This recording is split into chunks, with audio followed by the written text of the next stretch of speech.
I believe about Hannah, or about Jared and Hannah, is we might be sending them out, we might be losing them from our church family, but I do not believe this. I do not believe that you're making a mistake. I don't believe that you've made a mistake outside the will of God. Here's what I do believe. I believe there's something there for you to do. In your professional world, it might be banking, it might be in that credit union world, but I believe that there's a ministry that God has planned for you guys.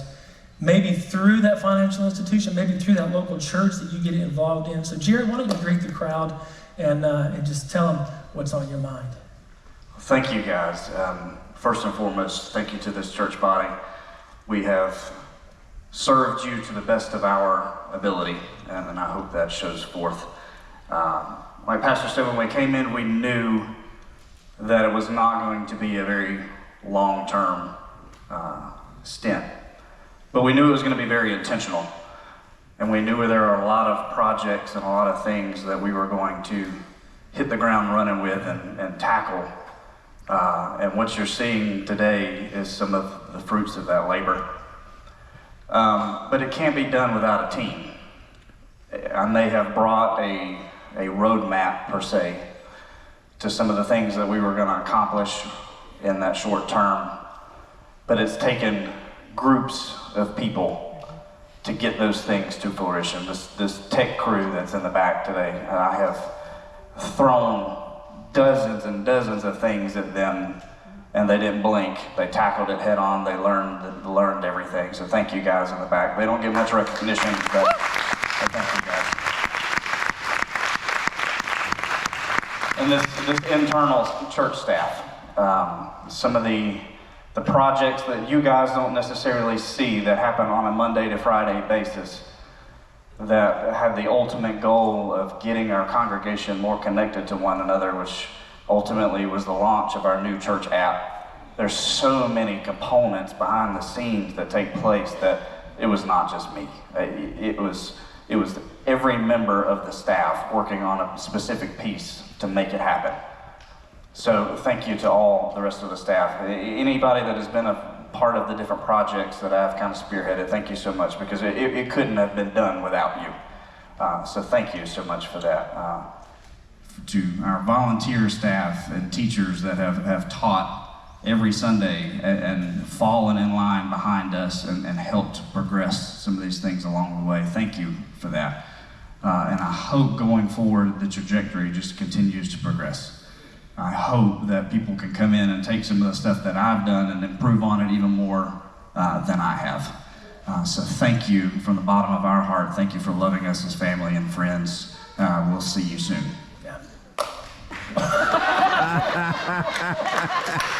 You'll be sleeping on the couch. I wasn't written in the script, but I just want to address our parents of all my kids.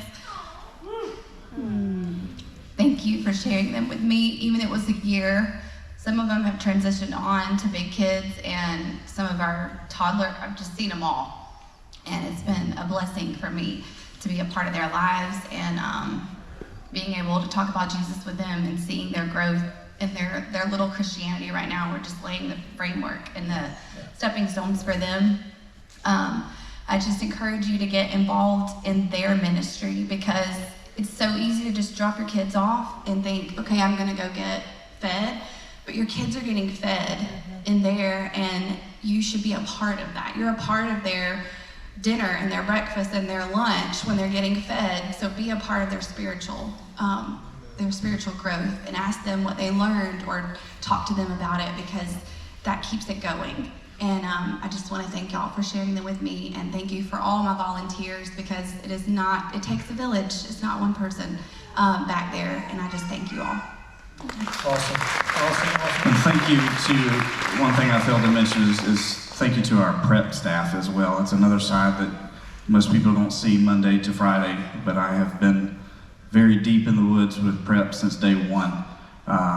And we tackled some very, very aggressive goals over this last year. And again, if you don't know them, you need to, because we have some phenomenal teachers Monday through Friday that come in and pour out of themselves all day, every day, with a very large group of kids. So if you see them around, or if you're at the church during the day and you see these ladies walking around, stop and talk to them. Pray over them, bless them, because they do a job that I don't necessarily want to do. I get to sit in the office. They're the ones with the kids all day, every day, and it's a monumental job. But those kids through the week in prep are learning some of the same things that these kids are learning on Sunday morning, and that is huge. So kudos to the prep staff. If you're watching, someone watching online, I love you guys. Thank you very much. Awesome. Thanks, Dan. Bless you guys.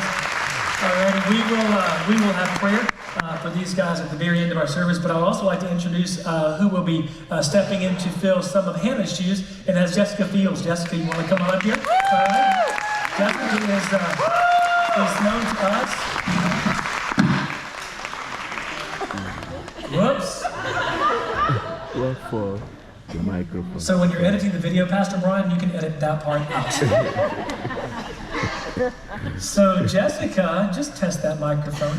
All right. 1, 2, 3. So Jessica is going to finish up my sermon today. I'm kidding. And Jessica is no stranger to Stone Edge Church. She and her family have been here for a number of years, working faithfully right alongside Hannah, week in, week out, already caring for your kids, knowing the rhythms, knowing the routines. And the one thing that I'm very pleased about is that as we make the transition in these roles, your kids are not going to skip a beat. There's nothing your kids are going to miss out on in between the transitions. Jessica, you'd like to say something to the church? I just wanted to say thank y'all for this opportunity to serve you and your children.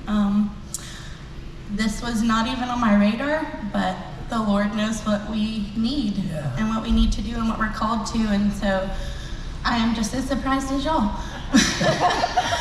But God has really revealed, like, I love y'all's kids, and I've loved serving them just as a volunteer. And I love the Word of God, and I love to pour it into children, so it kind of just makes sense. I don't know why I didn't see this coming.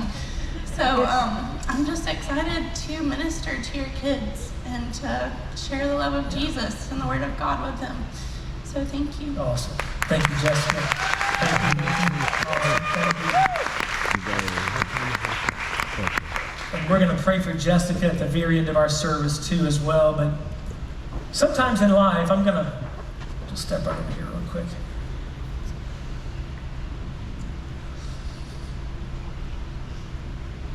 So you see transitions begin to take place in church life like this, and sometimes it can make a congregation nervous.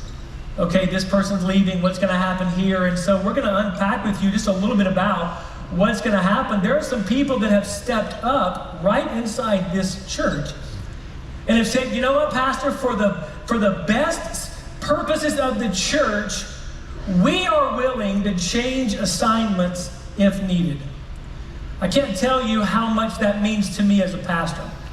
I can't tell you how much that would mean probably to your boss, whoever your boss is, for you to go to them one day and say, you know what, whatever is best for the organization, that's what I'm willing to do. And so sometimes being a living sacrifice means stepping away from something that you were doing to transition into a different role inside the same organization that you're a part of. And that's exactly what happened when we began to look at Jared's portfolio and the broadness of what Jared brought to the table for us. We realized that we were going to have to piece that up a little bit.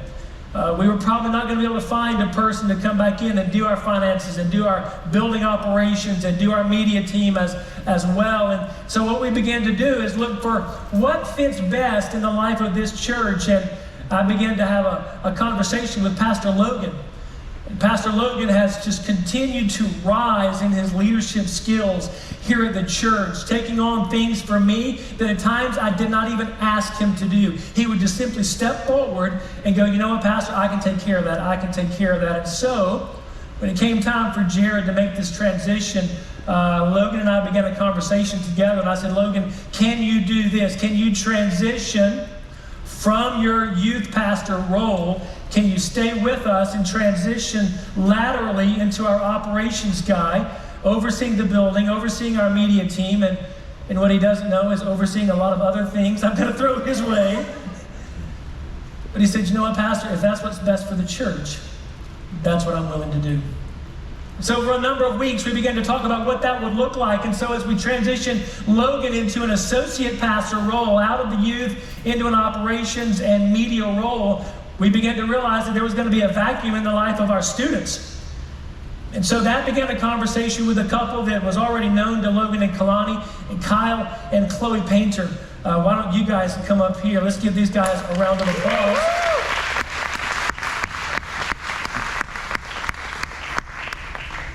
So Kyle and Chloe, just by way of background and reference to relationships that are already existing in the building, Kyle and Chloe have known Logan and Kalani since high school. That can be good and that can be bad. Because all of you were knuckleheads in high school. Right? So there's already a relationship established with Kyle, Chloe, Logan, and Kalani. We began a number of interviews with them and finally culminated about a week and a half ago with an interview with our entire elder board and their wives. That's typically how we do interviews here, is me and Carla do the first few rounds of interviews, and then our entire board interviews them as well. So it's not just a decision that Carla and I make. And I remember that meeting with the board, the elders, after it was over. We had dismissed you guys, and then we just kind of sat around and we talked about you. Yeah, we just talked about you. And it was a unanimous 100% vote to bring you guys on staff as our next youth and young adult pastor. So we applaud you guys, and I'm really glad that you moved here. They just moved into town yesterday, all right, unloaded their stuff. They're here today, but their first official day in the office will be